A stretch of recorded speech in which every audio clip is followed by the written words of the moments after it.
Good morning, America. For our viewers in the West, 11 days until the final votes. Overnight, Kamala Harris in Georgia. Your vote is your voice, and your voice is your power. Campaigning with Barack Obama for the first time. And that's what I want to see in the President of the United States of America. With Donald Trump out west. Hello, Las Vegas. Laying out one of his first orders of business if elected. It's so easy. I would fire him within 2 seconds. Proposing to fire Special Counsel Jack Smith, who is prosecuting Trump's attempts to overthrow the last election. And overnight, former model Stacey Williams tells CNN about alleged sexual misconduct by Donald Trump in the early 90s, telling CNN she was introduced to Trump by Jeffrey Epstein. The new report about Elon Musk's ties to Vladimir Putin. The allegedly secret conversations raising national security concerns. New hope for the Menendez brothers. The Los Angeles DA recommending they be resentenced for the 1989 brutal murders of their parents. The reaction this morning from the brothers' lawyer, Mark Geragos, and 5 of their family members joining us live. Kidnapping attempt in broad daylight. How a 17-year-old intervened to protect the young girl. Your brain on less sleep. What a new study finds about snoozing and brain aging.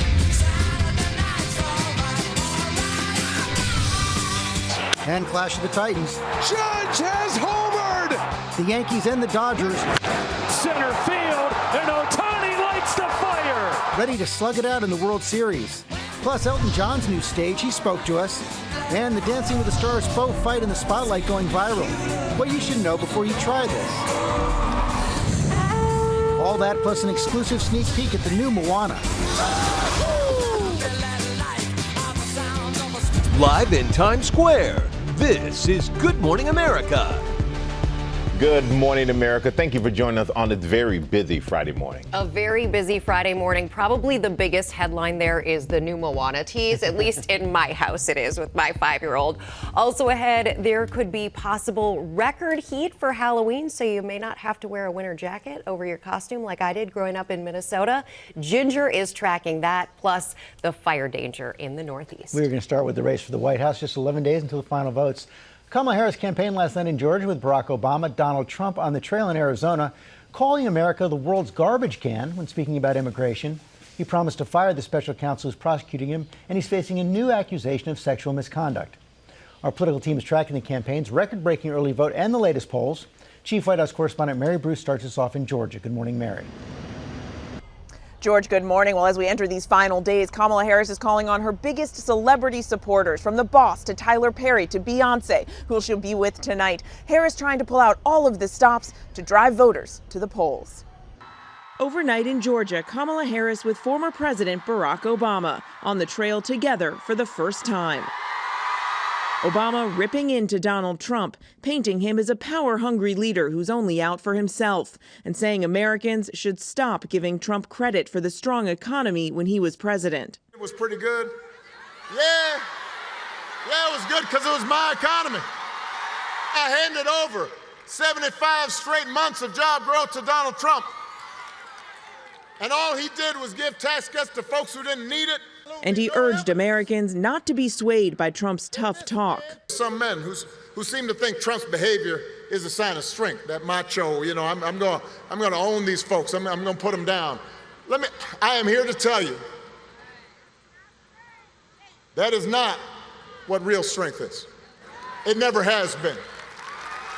Real strength is about working hard and taking responsibility and telling the truth even when it's inconvenient. Real strength is about helping people who need it and standing up for those who can't always stand up for themselves. That's what we should want in our daughters and our sons. And that's what I want to see in the President of the United States of America. Riling up the crowd of over 20,000, Harris promising to put Americans first, not herself. Just imagine the Oval Office in 3 months. Picture it in your mind. It is either... but there's a choice that everybody has. So let's imagine it for a moment. It's either Donald Trump in there stewing over his enemies list, or me working for you, checking off my to-do list. The vice president reminding voters that the country's future is now in their hands. Your vote is your voice, and your voice is your power. Now today, Kamala Harris travels to Houston, Texas, certainly not a key battleground state, but it is, she argues, ground zero for the fight over abortion. There she will highlight the stories of several women who've been impacted by the state's severe restrictions and argue Trump is to blame for the bans sweeping the country. Michael. All right, Mary, thanks for that. And we're going to turn to Rachel Scott, who's here in the studio with us, with the latest on former President Trump, who is promising that he will fire the special counsel if he returns to the White House. Good morning, Rachel. Michael, good morning to you. Yes, Donald Trump painting a picture of what a second term would look like if he wins the White House, vowing to fire the special counsel investigating his efforts to overturn the 2020 election, and promising mass deportations as he dials up his rhetoric on immigration while campaigning out west. And a very special hello to Arizona. Overnight, former President Donald Trump, who has put immigration at the center of his campaign, escalating his rhetoric, insisting the U.S. has become a, quote, garbage can for the rest of the world because of its border policies. She has unleashed an army of migrant gangs who are waging a campaign of violence and terror against our citizens. We're a dumping ground. We're like a garbage can for the world. The former president campaigning out west, vowing to fire the special counsel investigating his alleged efforts to overturn the 2020 election. Trump saying if reelected, getting rid of Jack Smith would be, quote, one of the first things addressed. Later, even calling for him to be thrown out of the country. Jack Smith is a scoundrel. I would fire him within 2 seconds. After nearly 2 years of investigating, Smith has brought over 40 charges against Trump. If elected, they will all be dismissed. The former president also praising the federal judge he appointed that threw out Smith's other case, alleging Trump mishandled classified documents that he stored at his Florida residence. We had a brave, brilliant judge in Florida. She's a brilliant judge, by the way. I don't know. I never spoke to her. But we had a brave and very brilliant judge. ABC News has reported that judge, Eileen Cannon, is on a Trump campaign document as a potential candidate for attorney general. Vice President Kamala Harris's campaign accusing Trump of thinking he's above the law, adding these latest comments are right in line with the warnings made by Trump's former chief of staff that he wants to rule as a dictator with unchecked power. Trump's former chief of staff, retired four-star General John Kelly, said his former boss praised Adolf Hitler, met the definition of a fascist, and would rule as a dictator if he could. He's certainly the only president that has all but rejected what America is all about. And what makes America, America. Trump now firing back, calling Kelly a nasty bully. John Kelly was a man of rather low intelligence who was a tough guy who became a marshmallow. At the end, the guy couldn't even talk. It's a far cry from how Trump praised Kelly when he was still in office. General Kelly has been a star, done an incredible job thus far, respected by everybody. A great, great American. Kelly served his country for decades. His son died in combat in Afghanistan. This morning, he is not the only one warning about Trump. Mitch McConnell, the longest-serving Senate Majority Leader in U.S. history, blasting his fellow Republican in a new book, calling him stupid, ill-tempered, a narcissist, and a despicable human being, calling his MAGA movement completely wrong, and calling his actions on January 6 indictable offenses, adding, I just hope that he'll have to pay a price for it. And overnight, another headline. Former model Stacey Williams telling CNN about alleged sexual misconduct by Donald Trump in the early 90s. Williams telling CNN she was allegedly introduced to Trump by Jeffrey Epstein, claiming the now Republican nominee groped her at a meeting. The second he was in front of me, he pulled me into him, and his hands were just on me and didn't come off. Williams, a Democrat who supports Kamala Harris, telling CNN she came forward after speaking in a documentary 2 years ago about the incident that is now being released. The Trump campaign responding in a statement saying the claims 2 weeks before the election are unequivocally false. So back to some of those statements from McConnell. He has endorsed Trump. His team telling us in a statement, whatever I have said about the president pales in comparison to what J.D. Vance, Lindsey Graham, and others have said about him. But we are all on the same team now. Of course, Donald Trump's own running mate has criticized him in the past, George. Okay, Rachel, thanks very much. Millions of Americans have already cast their ballots. Let's bring in our political director, Washington Bureau Chief Rick Klein, with the latest on that. Good morning, Rick. Yeah, good morning, George. More than 30 million Americans have already voted in this election cycle. That includes more than 2 million people who have voted for the first time. Virtually everywhere, we're seeing more likely Democrats voting early than Republicans, but the margins are very much smaller than they were in 2020, and it matters a lot across different battleground states. Pennsylvania, for example, in 2020, we saw Democrats make up 72% of early voters at this point. Now it's down to 60%, but that still means that Democrats have banked maybe 400,000 more votes than Republicans, according to our partners at 538. A much different story, though, emerging in Nevada so far. The Democrats have basically no advantage right now. There's still time to make up the numbers, but check this out. In 2020, Republicans were only 33% of early voters. Now it is up to 40%. So in this big state with a big Latino population, a whole lot of union members, some warning signs, at least early on in early voting, for Democrats, George. And Rick, Generals John Kelly, Mark Milley have called Donald Trump a fascist. Kamala Harris agrees, and we have some polling on that. Yeah, I mean, this has been such a negative campaign that actually both candidates are calling each other fascists. So we asked the question in our new poll with Ipsos, which candidate do you think that label applies to? And we even defined it in asking the question as quote, a political extremist who seeks to act as a dictator. 49%, that's almost half the country, say that Donald Trump is indeed a fascist. Only 22% say the same thing about Vice President Harris. That poll, by the way, was conducted before those John Kelly comments where he said he is a fascist. And it raises a question about how that can be. Well, among those who say that Donald Trump is a fascist, 8% say they're supporting him, they're voting for him anyway. And while that fascist label isn't really sticking on Harris, the idea of her pandering to voters seems to be. 57% of registered voters say that Harris makes proposals just to get votes, not to make policy. That's slightly more than people feel the same way about Donald Trump. George? Okay, Rick, thanks very much. Rebecca? All right, George, thank you. We turn now to Elon Musk. The Wall Street Journal reports the world's richest man has been having secret conversations with Russian President Vladimir Putin, raising national security concerns. Chief Global Affairs correspondent Martha Raddatz joins us now with that story. Good morning, Martha.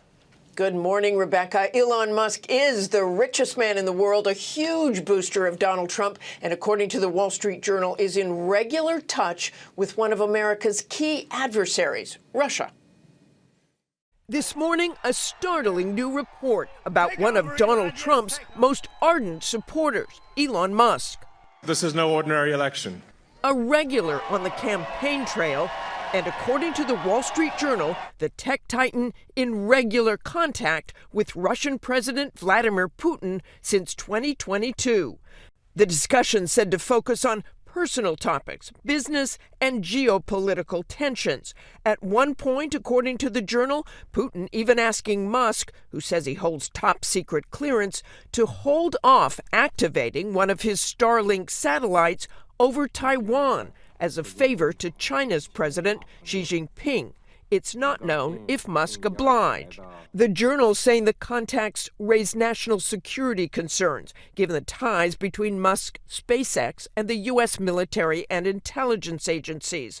But a person aware of the conversations told the Journal there have been no alerts raised over possible security breaches. Musk has not responded to the allegations, but when asked in 2022 if he had spoken to Putin about Ukraine, he posted, "I have spoken to Putin only once, and that was about 18 months ago. The subject matter was space."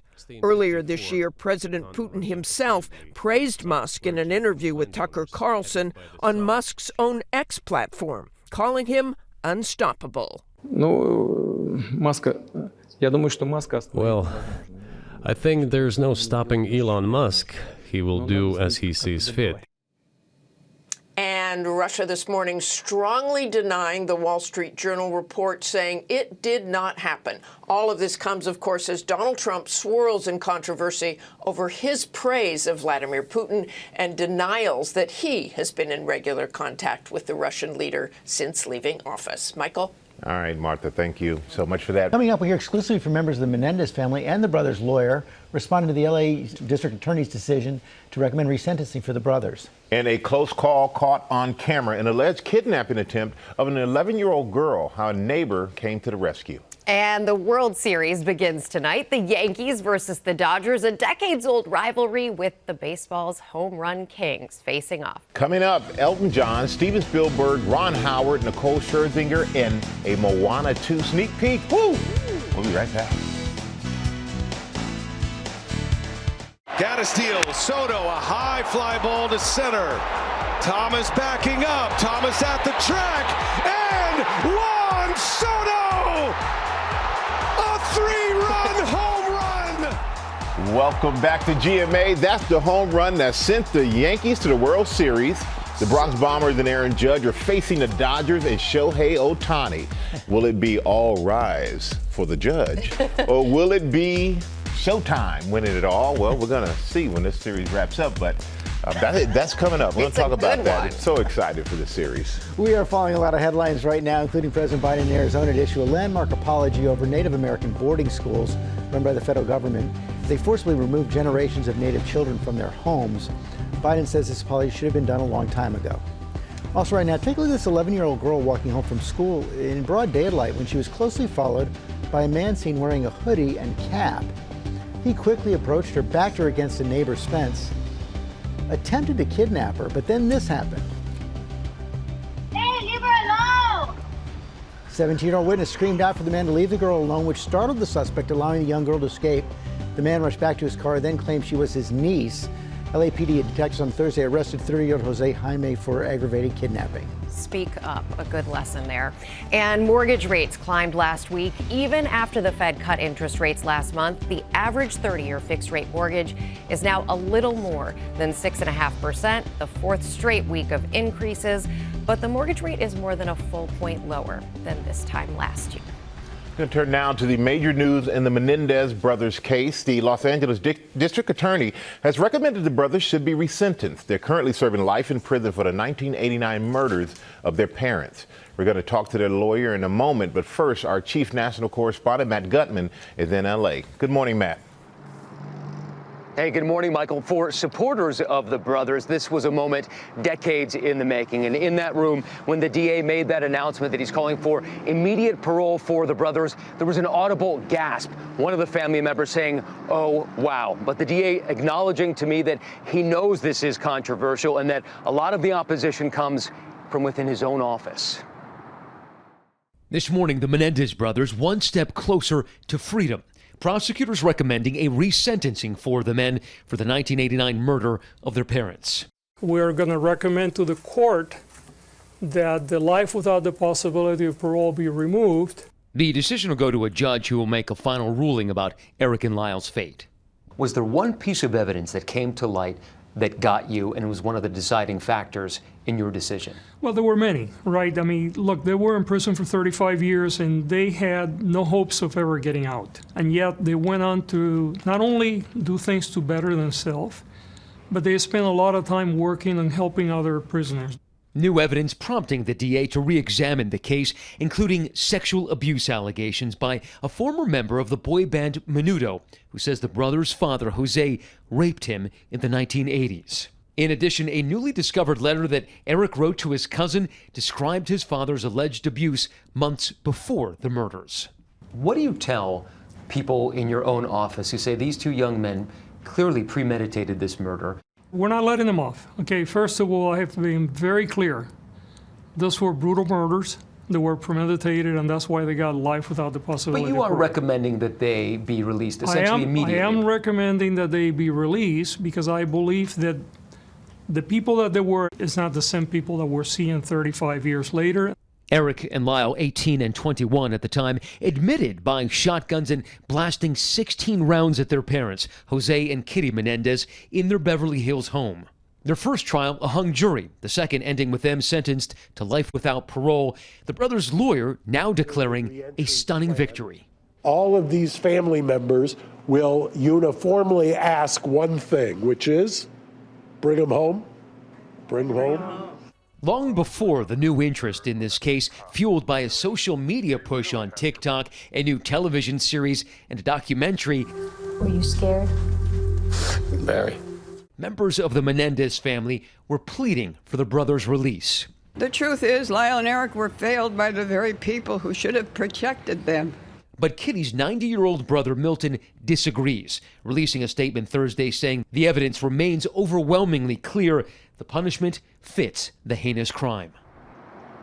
So what happens next? The DA tells me it could be 30 to 45 days before a judge gets the case and can make a ruling. Then it'll have to go before a parole board. They could take a number of weeks to decide. And then it's possible that Governor Gavin Newsom could also weigh in. So it could be months before the brothers are released. George. Okay, Matt, thanks very much. Let's speak with the Menendez brothers' attorney, Mark Geragos. Mark, thank you for joining us again. Have you had the chance to speak to Lyle and Eric? I have. And I mean, obviously, after almost 35 years, it's quite a turn of events. It's been a long slog for them, and I think they're cautiously optimistic that they can see some real relief at this point. How do you explain the decision? Well, I think it's way overdue. We've been waiting and engaged with the DA now for 18 months. We filed the original petition. The judge promptly issued what's called a request for a reply, which the DA and I have been working through for the last, I would say, about a year, and they've taken it very seriously. I watched the package just now, and yesterday I watched a lot of the reporters asking about whether it was political. I said there is a degree of irony here, because it was actually DA political infighting, which I believe was the reason that they were convicted the second trial. Without getting into the details of it, just remember their second trial after a hung jury took place. Evidence started 8 days after the O.J. acquittal, and I've always thought that this case, even in real time, was kind of payback for a DA who needed the win back then 30 years ago. You said you believe the brothers will be home by Thanksgiving, but Matt Gutman just laid out the timeline, so Thanksgiving seems ambitious, optimistic. Yeah, I wasn't going to disagree with your reporter, but I don't think it's going to take 30 to 45 days to get a hearing in this case. I think we're going to have a hearing well before that. And in fact, if you want a little breaking news, the DA has already filed in the court. So the court has already got the filing. So you still believe Thanksgiving? Yeah, that's my goal, is to have them home for Thanksgiving. You know, you showed a little bit of a clip there with Joan. For all of those people who say, well, maybe I understand about Jose, but what about Kitty? That was Kitty's older sister in your package right there. That's Joan. That's Joan, who's been one of their most steadfast advocates to have them released. To me, that's a compelling, very compelling argument. By the way, we have uniformly almost 25 of the family members who have all come forward. 10 of them flew out yesterday on 6 hours' notice to be there to implore the district attorney to take this move, because by initiating this move, which they did yesterday after the press conference, this now allows a judge to resentence them, to take a look at all the good work that they've done while being in prison and while having absolutely no ability or thought or any hope whatsoever to ever get out. The brothers have spent more of their lives in prison than out of it. Are they prepared for freedom? What can you tell us about the plan for reentry? Well, I won't go into the details for a plan of reentry, but clearly that was one of the things that we provided. I mean, they have done some unbelievable work while in prison. Lyle has kind of taken on what's called a green space project for himself that's actually been implemented in the prison. He's graduated from the University of California and gotten a BA degree. Eric has started hospice care for inmates, both in and outside of the walls. Eric's also a very talented artist and has been one of the people who has designed, painted, and implemented the Green Space Project. So I think they've done great things while in prison. I don't see anything that's going to stop them from continuing that good work once they're out. Mark Geragos, thanks as always for your time. Now counting down to the World Series, Game 1 between the Yankees and Dodgers is tonight in Los Angeles. Yankees fan Will Reeve is here, and Dodgers fan Mark Cota-Robles from our station KABC is in Los Angeles at Dodger Stadium. Will, you're leading us off. I am, Rebecca. Good morning. Good morning, all. These are the two marquee teams in baseball. The Dodgers, glitz and glamour. The Yankees, mystique and aura. Combined, the teams have appeared in the World Series over 60 times, and this one features the two best players in the sport at the peak of their powers. Let's play ball. The New York York Yankees have won. Los Angeles is alive, and they're headed to the World Series. The waiting is over. For the first time in over 40 years, two of the most storied franchises in baseball meet tonight in the World Series. Dodgers, Yankees in the Fall Classic. It's East versus West, Hollywood versus Broadway, the New York Yankees and the Los Angeles Dodgers. They've faced off 11 times in the Fall Classic, New York leading the matchup 8-3. At the center of it all this time around are baseball's biggest superstars, Aaron Judge has homered! And Shohei Ohtani. And Ohtani lights the fire! A leadoff home run! They're the faces of the sport, each a lock to win MVP this year, wowing fans with their prowess and power all season long. This World Series marking the first time in baseball history two players with 50-plus home runs in the regular season will face each other in the World Series. It's an incredible feeling, having two historic franchises like this going at it again. Just very excited. It just feels like it's finally has arrived.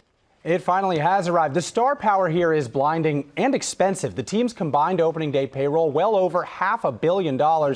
And a ticket for any of these games is approximately $1 gazillion. The average ticket price well over $1,000. And this right here is what they are playing for. It would be the 8th World Series title for the Dodgers, the 28th for the Yankees. It's time for the players and the fans to lock in. Now let's bring in Mark Cota-Robles from our LA station, KABC at Dodger Stadium. Hey there, Mark. Hey, Will, good morning here from Dodger Stadium. In a matter of hours, 56,000 fans will be joining me here at Dodger Stadium. I have stood on this field before games numerous times over the past decade, but this moment, Game 1 of the World Series against the Yankees, it just hits a bit different, right? And the Dodgers, I think they got a good shot at this. The fans, they are hyped for good reason. The team is stacked. We're talking about Kike Hernandez, Mookie Betts, and of course, Shohei Ohtani. LA fans showing that he shows up tonight for Game 1. Perhaps, though, the most sentimental factor on LA's side, Fernando Valenzuela, the legendary pitcher who passed away just 3 days ago. He rose to fame back in '81. Remember the World Series? The Dodgers beat the Yankees. They did it that year in 6 games. If they do it again, 6 games this year, it's right back here in Los Angeles. Guys, say it with me now. It feels good. West Coast, best coast. Ooh. How about this? How about this one? West Coast is toast. Oh. All right. Mark is outnumbered. We're sorry, Mark. Daily Daytime, Sam's got it. Hey, George, it's a segment we like to call Sam on Sports. It's really popular. Everybody loves it. We spent a lot of time yesterday talking about the WNBA parade in New York. I want to show you one of my favorite moments. It was Stu City, a.k.a. Breonna Stewart. She was elated to bring New York its very first long-awaited title here. She loves the fans, and they love her. Get this. Stewie tweeted, "Who can hand a bottle of red wine to me when my float passes by?" Guys, there's not a bottle of red wine in New York City. You delivered. The players also got keys to the city, and October 20th is now New York Liberty Day. I'm telling you, everybody was there. They had the bottles of wine ready. If you need a bottle of wine, it's downtown. You know where to get it. Get in the parade. Great celebration for the Liberty. We'll be right back. Good morning, America. It's 8 a.m. Overnight, Kamala Harris in Georgia. Your vote is your voice, and your voice is your power. Campaigning with Barack Obama for the first time. And that's what I want to see in the President of the United States of America. With Donald Trump out west. Hello, Las Vegas. Laying out one of his first orders of business if elected. It's so easy. I would fire him within 2 seconds. Proposing to fire Special Counsel Jack Smith, who's prosecuting Trump's attempts to overthrow the last election. 11 days until the final votes. Out of style, why a judge blocked the $8.5 billion luxury handbag merger between the company behind Kate Spade & Coach and Michael Kors. The leg lifts seen around the world. The Dancing with the Stars move that broke the internet. Why the viral routine now needs a warning label. Nicole Scherzinger is here live. This time I'm staying. The Pussycat Doll now on Broadway and Sunset Boulevard. Plus, she has an exclusive sneak peek at the new Moana. And you know the music. if I'm in a situation where I'm feeling a little down, I literally will go dun dun dun dun. And I want to go to dun dun dun dun dun dun dun dun dun dun dun. The people who know him best celebrate John Williams. Steven Spielberg and Ron Howard are saying, Good morning, America. How was that? I think we did all right. Live in Times Square, this is GMA. And we got to hear them sing. How about that? Good morning, America. Hope you were doing well this morning. Also this morning, Lori Bergamato is here with the right stuff with countdown calendars. One's for everyone on your list as they get ready to celebrate. That is coming up. And if you have trouble sleeping, you're going to want to hear about the study on its possible effect on your brain. That is just ahead. I think we kind of troll ourselves here at the desk with these sleep stories. Yeah, we do. But first, let's have a look at the top stories breaking at 8, starting with the race for the White House. Just 11 days until the final vote. The Vice President Harris campaigned last night in Georgia with former President Obama. Former President Trump is on the trail in the West. Let's go back to our chief White House correspondent, Mary Bruce in Georgia. Good morning, Mary. Good morning again, Michael. As we enter these final days, Kamala Harris is calling on her biggest celebrity supporters, from the boss to Beyonce, who she'll be out with tonight, to former President Barack Obama, overnight together for the first time out on the trail before a crowd of 23,000 here in Georgia. Obama painted Donald Trump as a power-hungry leader who's only out for himself, taking him to task on the economy and health care, urging voters not to be fooled by Trump's tough talk. Harris promising to put the American people first, saying Trump's priority will be revenge and retribution. And the former president is promising to go after his political opponents. Trump saying if reelected, one of his first orders of business will be to fire the special counsel prosecuting him for his efforts to overturn the 2020 election, saying getting rid of Jack Smith will be, quote, one of the first things addressed, even saying Smith should be, quote, thrown out of the country. Trump also ramping up his rhetoric on immigration overnight, saying the U.S. has become a, quote, garbage can for the rest of the world because of its border policies. Meanwhile, Kamala Harris today is highlighting one of the other top issues in this race, abortion. She'll be traveling down to Texas, which she says is ground zero for the fight over reproductive rights, to argue that Trump is to blame for the risk many women are facing and this tough restrictions now sweeping the country. Rebecca. All right, Mary, thank you. We turn now to what appears to be the end of a proposed merger of two companies that control several of the top luxury handbag brands. A judge agreed with the FTC and blocked the deal, saying it would reduce competition. Senior investigative correspondent Aaron Katursky is here with more on that. Good morning, Aaron. And good morning to you, Rebecca. Quote the judge here, antitrust has come into fashion. This decision blocks the $8.5 billion merger of the company behind Kate Spade and Coach with the company behind Michael Kors. In the market for accessible luxury handbags, the judge said combining those brands would result in the loss of head-to-head competition. This is a win for the Federal Trade Commission, which argued the merger would have been bad for consumers. The companies argued consumers have ample choices when they're in the market for a new handbag, but the judge said not all brands compete in the same section of the department store. She said Coach, Kate Spade, Michael Kors do not regard brands like Zara and Louis Vuitton as nearly as important to their bottom line as they regard one another. Michael Kors himself actually pushed for this merger, testifying his handbag line has reached a point of brand fatigue and the merger would revitalize it. But the judge was not convinced, finding that Michael Kors faces no imminent risk of business failure. George? Okay, Aaron, thanks very much. Also this morning, we're remembering Tom Jarrell, a trusted reporter, correspondent, and anchor here at ABC News for 38 years. He was also a beloved colleague, mentor, and friend to so many. The American Broadcasting Company brings you Issues and Answers. Tom Jarrell joined ABC News in 1965. It was a very great shock for something like this to happen. Quickly made his mark for his coverage of Dr. King's assassination. Could you tell how seriously he was wounded? Jarrell named anchor of ABC's Weekend Report in 1979. The same year, he joined a fledgling news magazine called 2020. This is 2020. A guilty plea. He covered criminal justice reform, held our leaders accountable. Is it a problem for you that he's in business? No, I can't stop any.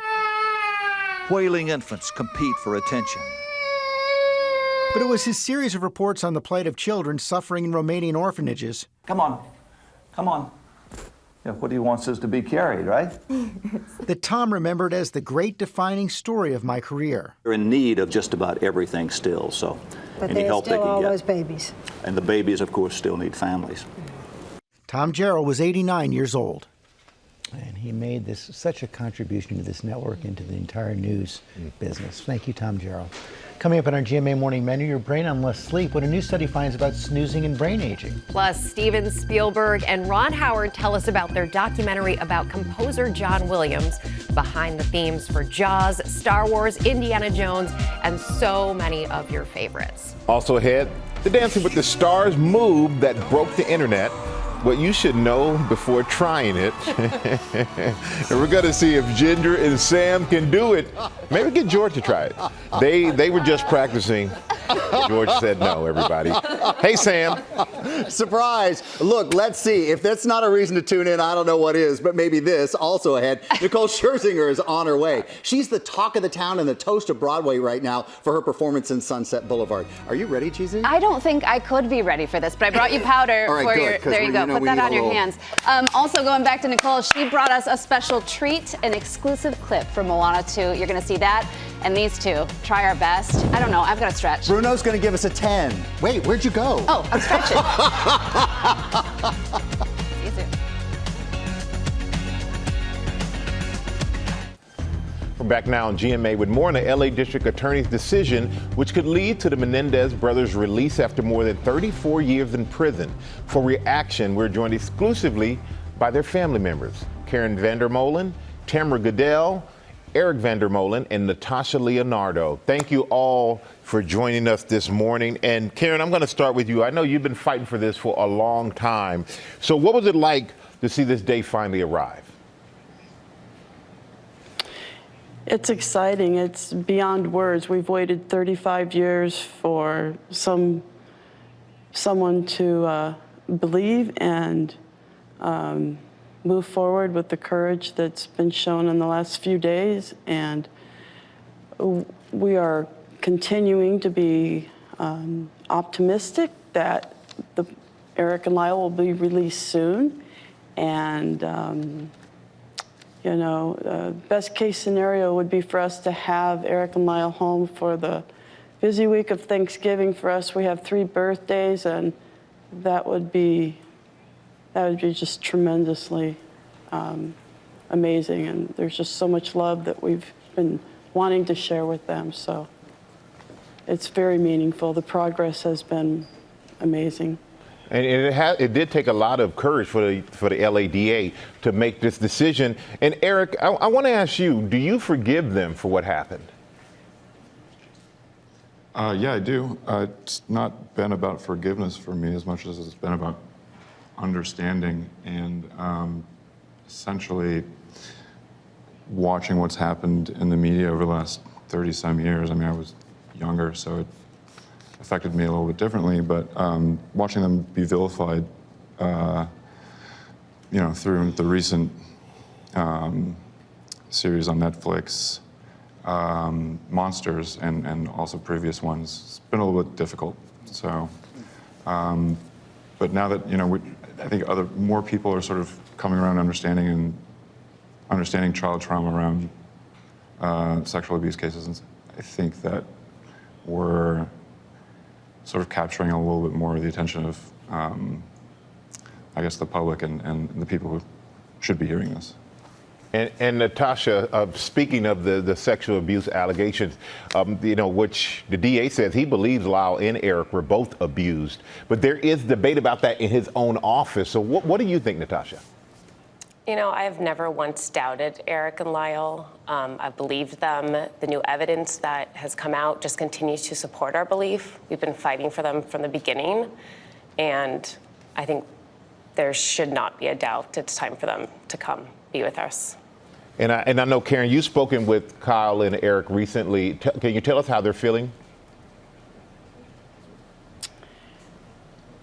Yeah, Lyle and Erik continue to be cautiously optimistic. It's you know, 35 years, so if you get your hopes up too high, then you can fall, you know, a little hard if things don't go exactly the way you want them to. And I know they were hoping that things might go a little bit quicker than they have, but ultimately, I believe that they will be home and we'll be able to put our arms around them, and they've told us, you know, of course, that's what they want.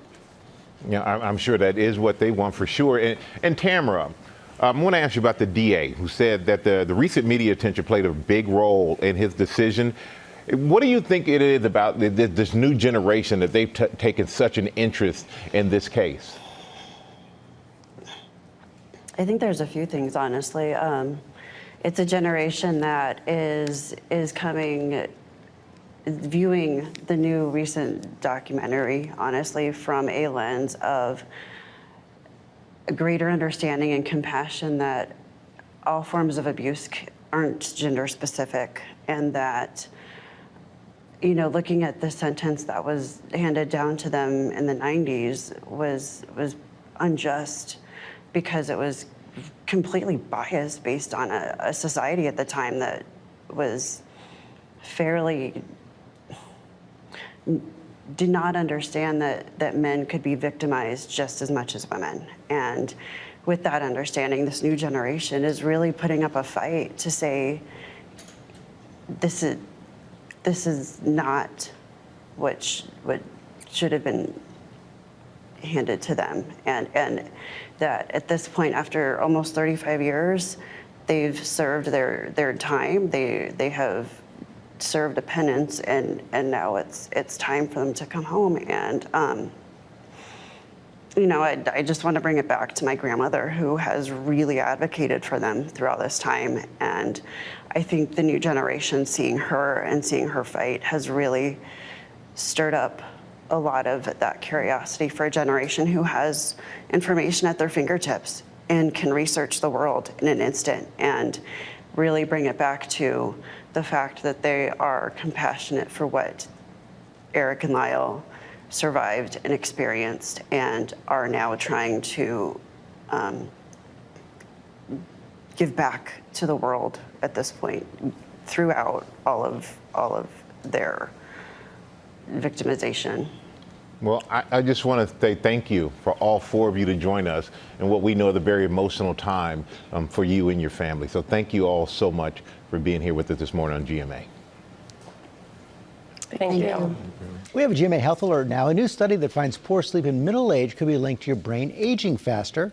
Our medical correspondent, Dr. Darien Sutton, is here. Break down the study for us. Good morning, George. So we talk a lot about sleep and what happens when we don't get enough of it. This new study shows that sleep deprivation may even be associated with our brains aging faster. They looked at adults in their 40s for 15 years, and they focused on some key problems, and I want to show you them here. For example, short sleep duration, poor sleep quality, trouble falling asleep, that daytime sleepiness, feeling like you always need to take a nap.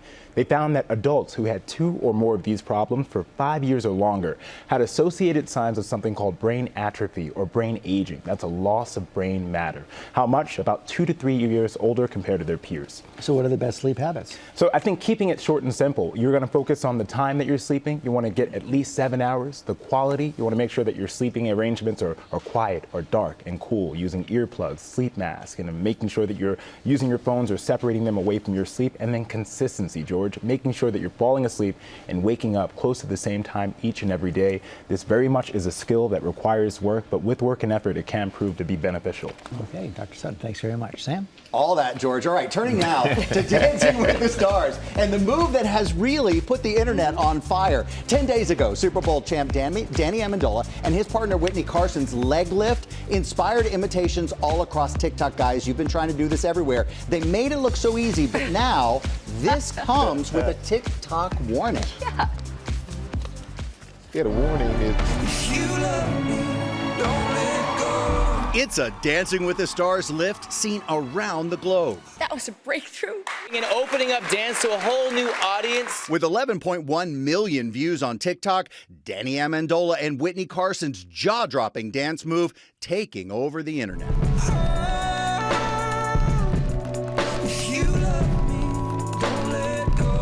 That leg move was very unique and special to Danny and I, and we had no idea. I didn't know what viral was. I thought my algorithm was freaking out. Some fans doing it right. Others, not so much.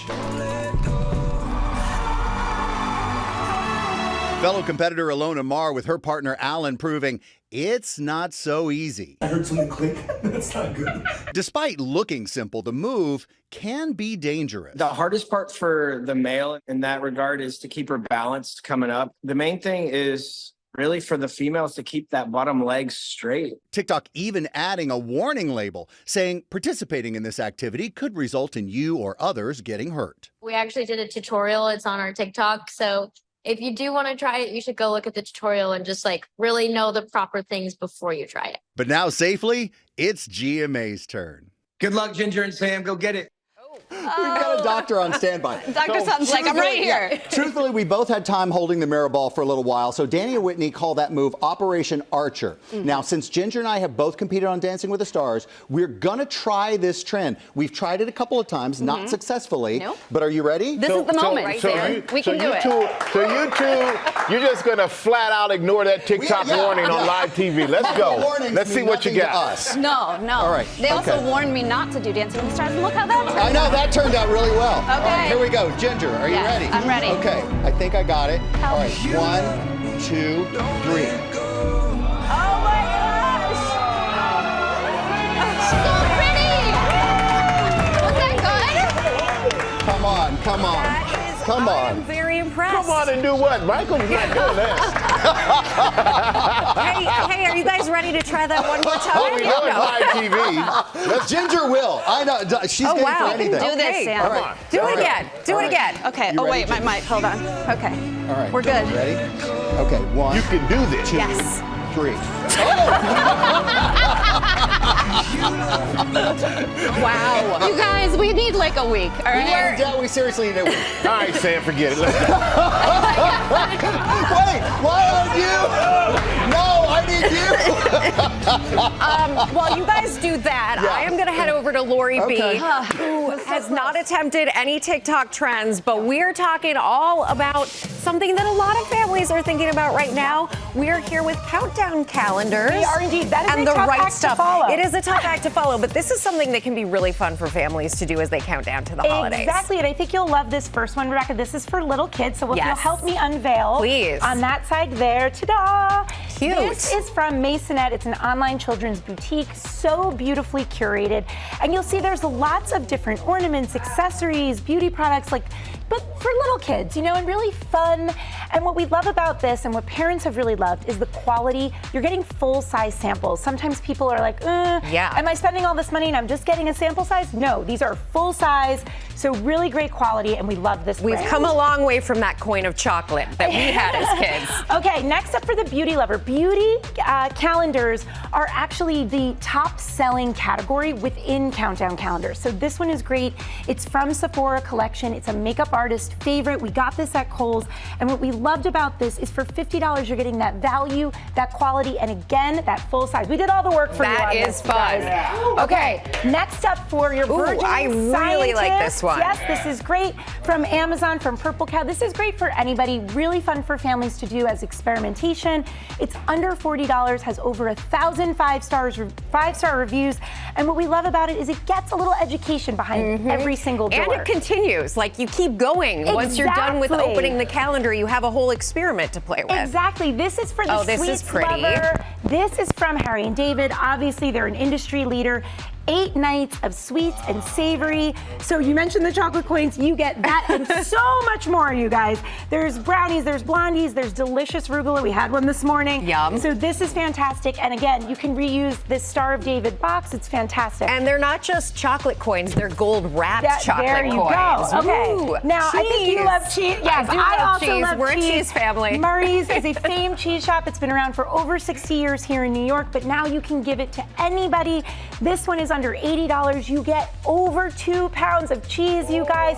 4 different types of cheddar. It's incredible. Everybody loves this. This sold out in 1 day last year, but they have inventory this year. I see Michael coming in. We love for it. the So you cheese. take your statin and you enjoy your cheese. We've got one more that people can find out about, Lori. This one is incredible from Papier. It's over $250 worth of amazing things. You guys get it for $175 plus a special GMA viewer discount code. We love it. Lori, thank you. All these countdown calendars are available on our website. And coming up, Nicole Scherzinger is here. Hey, you did it. You counted down. This time I'm staying. Welcome back to GMA, live from Times Square. Our next guest, Nicole Scherzinger, makes her Broadway debut In the reimagined Andrew Lloyd Webber hit Sunset Boulevard, critics are saying she astonishes in this remarkable production, stealing Broadway with one look. That look we're getting right now. Look at her right there. Give it up for Nicole, everybody. That early morning look. Good morning. Well, audiences, they are going crazy for this production. You're getting mid-show standing ovations. The opening show, 6 minutes standing ovation, and now there is Tony Award buzz. So is this like a dream come true for you? It is a dream come true. A lot of people don't realize that my background is musical theater. I went to a performing arts high school. It's my first love. I just love being able to communicate and tell stories through song in the most honest way. And what an amazing, unbelievable, unique production to be able to do it and to make my Broadway debut in this way. So, and to be a part of this Broadway community, it's just such an honor and a privilege for me. You're playing Norma Desmond. Glenn Close played her twice on Broadway. I heard she sent you a note. Can you share what she said? Yeah, she was so kind on my opening night. She sent me these beautiful roses, and in the note it said something like, "There's no doubt that you'll take the New York by storm. Welcome to Broadway." And I was like, wow, what a way That is beautiful. to have your first opening night on Broadway. Yeah. When you came in and we were all saying congratulations, you said you performed last night, you'll perform again tonight. Yes. The Broadway schedule is tough, but when you were on tour and you were everywhere all over the world, Pussycat Dolls, everybody knows, that had to be hard too. Which one?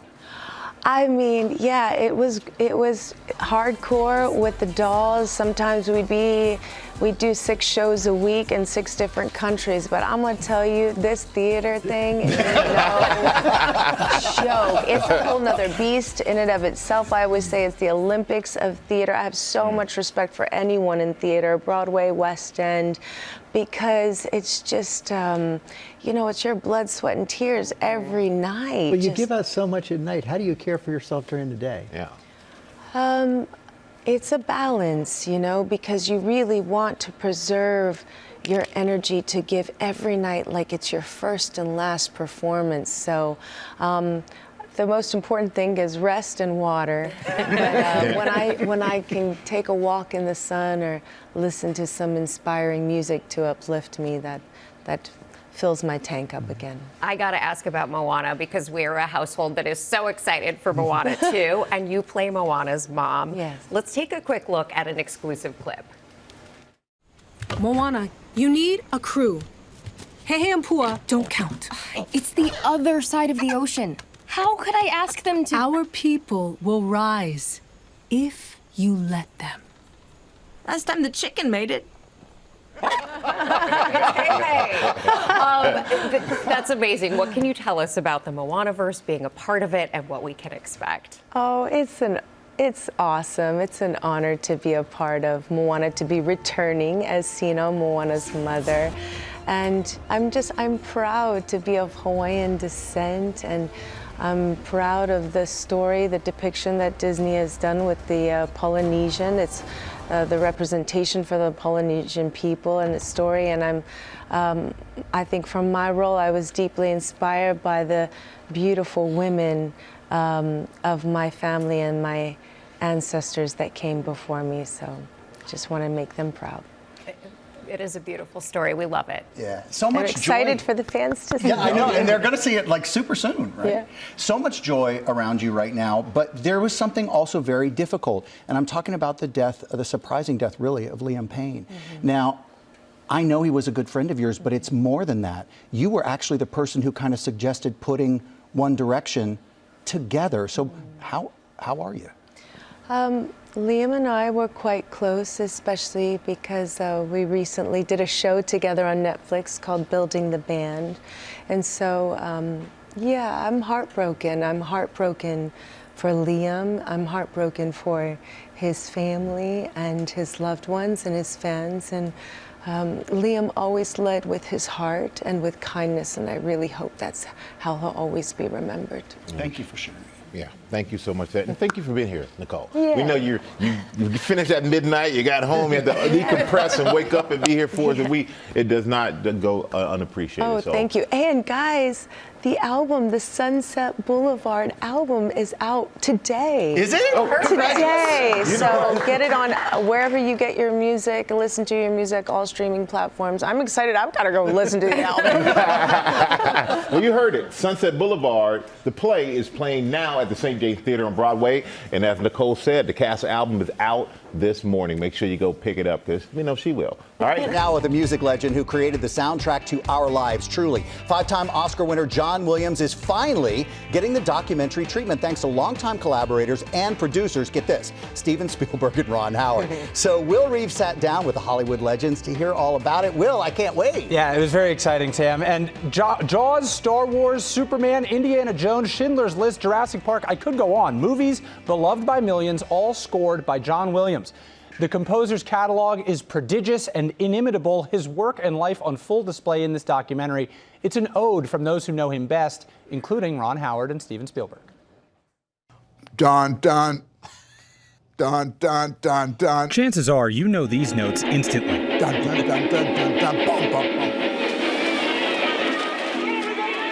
Jaws was director Steven Spielberg's first blockbuster and just one of many memorable collaborations with legendary composer John Williams. I came into his house, he sat behind the piano, and I stood there, kind of my head is swirling, and John smiled at me and said, "What do you think?" And I said, "You're kidding, right?" And he played it for me 2 or 3 more times, and then it just, wow, that was it. Williams' life and career now the subject of a new documentary produced by Spielberg and fellow A-list filmmaker Ron Howard. Music by John Williams is a retrospective of a singular career which has spanned 7 decades and garnered countless accolades, including 5 Academy Awards for Best Original Score. Everybody knows John Williams' music, but not everyone knows John Williams. We get to tell his story and let people kind of see behind the curtain how these projects got to be the ones that we all really remember and revere. Just a small sampling of Williams' work includes Hollywood classics like E.T., Jurassic Park, Superman, and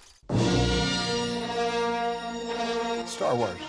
If you had to give a stranger one score from John Williams' filmography, what would it be? If I'm in a situation where I'm feeling a little down, I literally will go dun dun dun dun dun dun dun. And I want to go to dun dun dun dun dun dun.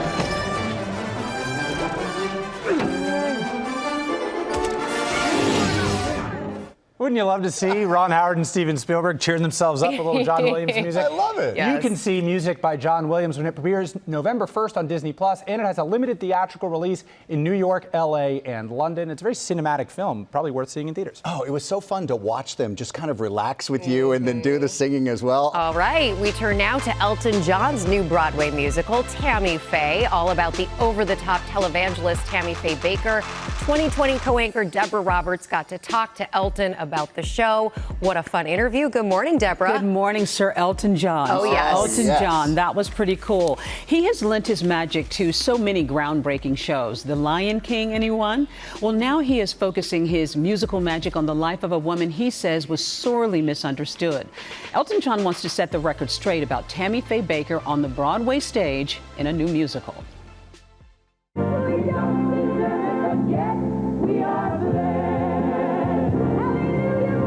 Who can forget Tammy Faye Baker? The voice, the makeup. Remember, God loves you. The TV charisma. I'm probably well known for my shopping. Yeah. But I am a bargain hunter. The flamboyant evangelical broadcasting star, subject of best-selling books, even an Oscar-winning film. That's really you. Oh yeah, this is who I am. Don't you know I'm still standing better than I ever did. But music legend Elton John says there was so much more to Tammy Faye than meets the eye. She took a chance. It was pretty remarkable for someone in a religious community. She was an icon in the evangelical Christian community, but then also an icon in the gay community because of her compassion. Is that what makes her story so intriguing to you? Yes, because no one else in the evangelical community was very gay-friendly at all. They all totally hated us. So she stood out, and I loved her for that. Lights, camera, action! His love for her sparking a Broadway show. A new musical about Tammy Faye's life, the Grammy-winning John helming the music.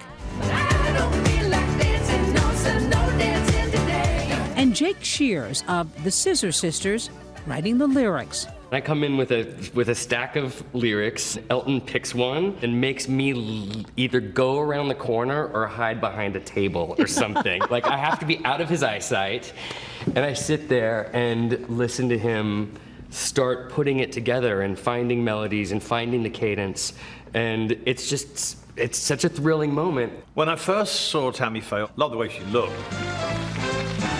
When the guy with AIDS comes onto her show. There's a lot of Christians here who love you and who wouldn't be afraid to put their arm around you and tell you that we love you and that we care. Thank you, Tammy. She won me over when she did that. You know, I think she was always wondering if she was good enough, and she was a very emotional person. I think one of the interesting things about this show is it's not about the way she looks. It's not about the way she looks. No. It's about who she was.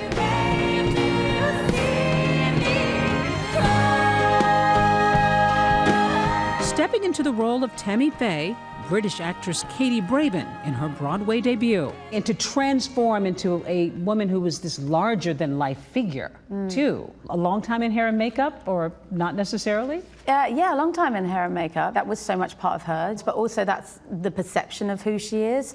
I think what we do in this musical is we show the kind of private life as well, and the private sides that you might not know of her and her family. Our son has been watching the show. I remember the night he came, he just cried and cried. And said he felt like he got to see his mom one last time. And that to me felt, that was like probably the most gratifying thing of this whole process. I want people to walk out of the theater thinking, God, she was okay. She was a wonderful woman. We might have misjudged her. I want them to leave the theater with a smile on their face. The show is in previews, and you have a smile on your face, Yeah. Sam. It's opening on November 14th at the historic Palace Theater, where Elton staged Aida 24 years ago. Tammy Faye is currently in previews there, and they are hoping that this will be another one of his magic touches. Yeah, We interesting. remember her big personality. Yeah, unlikely subject, but he says he thinks that it's worthy of Broadway. And really getting below the surface. Okay, Deborah, thanks for bringing us that story this morning. And coming up, The Bookcase with Kate and Charlie Gibson. They show us how books help bring first-year students together at colleges and universities. We are back with The Bookcase, Kate and Charlie Gibson's podcast, and a look at how colleges and universities help first-year students bond. Charlie went to his alma mater, Princeton University, to see how pre-read books assigned to students can help bring them together in a world that can at times be divided. Many of the nation's colleges and universities assign pre-semester reads to stimulate critical thinking and encourage thoughtful interactions among students, staff, and faculty. Here on the campus at Princeton University, first-year students checked in a few weeks ago, all having read a pre-read. And this book, like every year, is personally selected by the president of the university, Chris Eisgruber.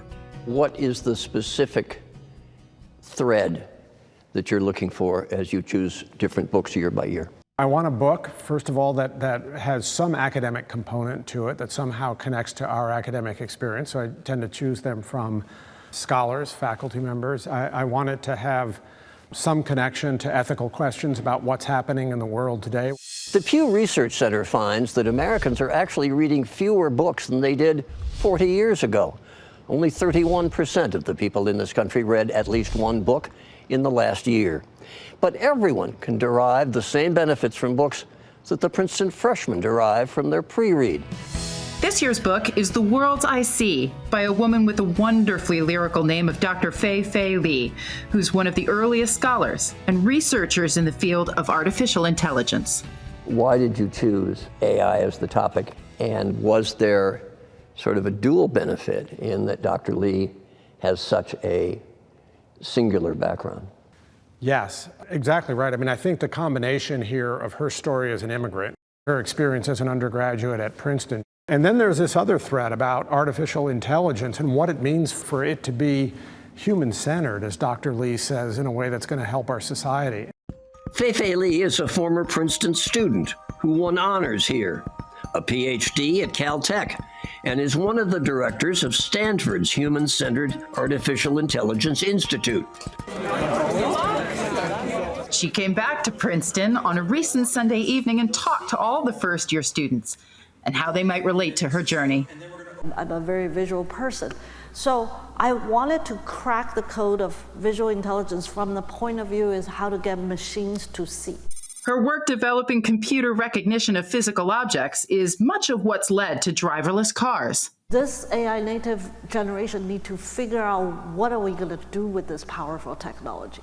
She approaches everything with this attitude of seek to understand. We dropped in on a meeting that President Eisgruber had with a smaller group of first-year students. I felt like her passion is what really allowed her to explore AI, and it was a big thing that pushed her to take risks. Do you find having a book like this being something that can sort of bridge the gap between all those cultural differences? Yeah, I feel like it helped a lot. Meeting all these new freshmen and like not really knowing what to talk about other than, oh, where are you from? What's your major? You can actually put in your own views and not really be afraid of, oh, am I saying the right or the wrong thing? I think it's a common way to kind of enter the school, having thought about a theme that's really important nowadays. How does it propel you into the future as to how you think about where you're going and how this experience for 4 years is going to affect you?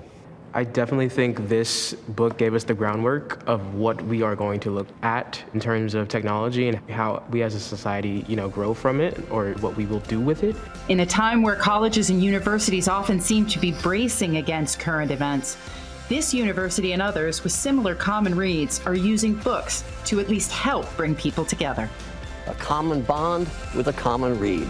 And who knows, maybe books can help just a little in book clubs and in reading groups, help bridge our differences. We can only hope. Thank you, Charlie and Kate. The latest episode of The Bookcase with Kate and Charlie Gibson is available right now. Goni video.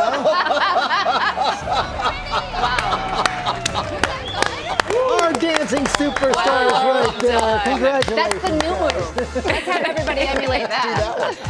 Have a great weekend. Bye-bye.